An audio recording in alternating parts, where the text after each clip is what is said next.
Welcome, I'm Jeannie. I'm sitting in a forest in southeast Tennessee.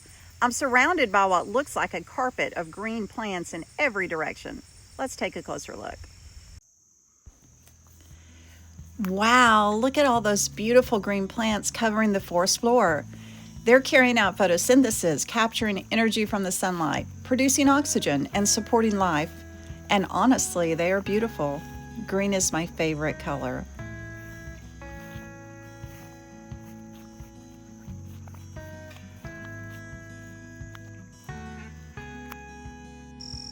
Hold on, let's try that again. This time through the eyes of an environmental scientist, naturalist, and nature sanctuary director. Wow, look at how much of the forest floor is covered by this plant. It has really spread, and I know it is having an impact on other plants in the ecosystem. I need to develop a solid management plan to support a healthy ecosystem and promote biodiversity. This is Stiltgrass. It is a plant native to parts of Asia that has become widespread in many areas of the eastern United States. The plant itself is not bad, it's doing what plants do. The concern is what happens when it spreads throughout an ecosystem. Stiltgrass can form dense mats across the forest floor, reducing space and resources. It can also change the composition of plant communities and reduce the diversity of plants available to support wildlife. Let's focus on the terms for a minute.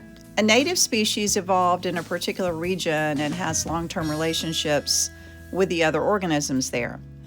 A non-native species was introduced outside of its historical range. An invasive species is a non-native species that spreads and causes ecological harm. And remember, a species that is native in one place can become invasive when introduced somewhere else. We've looked at an invasive plant on the forest floor, but invasive plants can affect many ecosystems. Let's head to the river and see what we find there. We're down here at the river, one of my favorite places. Let's take a closer look. Beneath the surface is another example, Hydrilla. Hydrilla is a plant native to parts of Asia, Africa, and Australia. It has been introduced to many areas, including in the eastern United States. Like Stiltgrass, Hydrilla is a living organism doing what plants do.